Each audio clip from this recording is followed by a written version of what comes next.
Alvarez গোল করলেন, কিন্তু referee বললেন এটি গোল নয়। রেফারির দাবি ছিল দুই পায়ে টাচ হয়েছে আলভারেজের বল, যদিও তা ভালো করে প্রমাণিত ছিল না। ফলে ওই গোল না দেওয়ার কারণেই হারতে হয় অ্যাথলেটিকো মাদ্রিদকে। আর জয় পেয়ে পরের রাউন্ডে যায় রিয়াল মাদ্রিদ। তবে এবার সেই বিতর্কিত সিদ্ধান্তের পর নিষেধাজ্ঞায় পেলেন সেই রেফারি। আরও শুনুন প্রতিবেদনে। একটা কথা রাইভালদের মুখে বেশ প্রচলিত আছে, সেটি হচ্ছে ক্লাবের মাফিয়া রিয়াল মাদ্রিদ আর জাতীয় দলের মাফিয়া আর্জেন্টিনা। অন্তত লিওনেল মেসির আমলে আর্জেন্টিনা দল মাফিয়াগিরি করে বলেই রাইভালদের ভাষ্য। তবে আর্জেন্টিনার সমর্থকরা এই নামটিকে অবশ্য এখন আপন করে নিয়েছে। এবার সেই মাফিয়া নামটা যদি আলভারেজকেও কেউ দিয়ে দেয়, আশ্চর্য হবার কিছুই থাকবে না। কেননা আলভারেজের পেনাল্টি না দেওয়া সেই রেফারি হলেন বরখাস্ত। অনেকেই বলছেন সেই বিতর্কিত সিদ্ধান্তের কারণেই উয়েফা দায়িত্ব থেকে সরিয়ে দিয়েছে তাকে।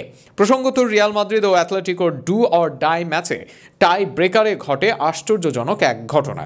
আলভারেজ দৌড়ে এসে বল মারতে গিয়ে হঠাৎ পা পিছলে পড়ে। এরপরও অবশ্য তিনি বলটা জালেই জড়ান। বল ক্রসবারের নিচ দিয়ে জালে জড়িয়ে যায়। তখন মনে হচ্ছিল তিনি সফলভাবে পেনাল্টিটা নিয়েছেন, কিন্তু এরপরই ম্যাচে বিভ্রান্তির সৃষ্টি হয়। রিয়াল মাদ্রিদের ফেদেরিকো ভালভার্দে পেনাল্টি নিতে আসার আগেই রেফারি সিমন মার্চিনিয়াক হঠাৎ খেলা থামিয়ে দেন এবং ভিএআর রিভিউয়ের জন্য অপেক্ষা করতে বলেন।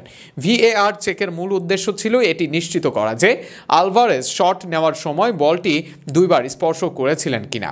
বিশ্বজুড়ে সম্প্রচারিত প্রাথমিক রিপ্লেগুলোতে এ বিষয়ে নিশ্চিত হওয়া সম্ভব হয়নি, কিন্তু ভিএআর পর্যালোচনায় ধরা পড়ে যে আলভারেজের বা পা প্রথমে বলটি ছুঁয়ে ফেলে, তারপর ডান পায়ে তিনি শট নেন। ভিএআর পর্যালোচনার চূড়ান্ত সিদ্ধান্ত ছিল এমন যে অ্যাথলেটিকো খেলোয়াড় নাম্বার 19 পেনাল্টি নেওয়ার সময় বলটি দুবার স্পর্শ করেছেন। রেফারি মার্চিনিয়াক 2 আঙ্গুল উঁচিয়ে ডাবল টাচ সিগন্যাল দেন।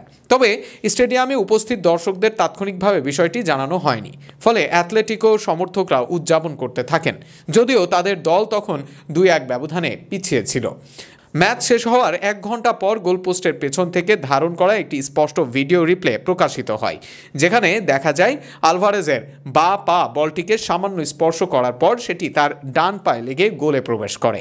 তবে ভিএআর এর এই সিদ্ধান্ত ছিল বিতর্কিত ও অস্পষ্ট, আর তার ফলে সেই ভিএআর রেফারিকে বরখাস্ত করেছে উয়েফা।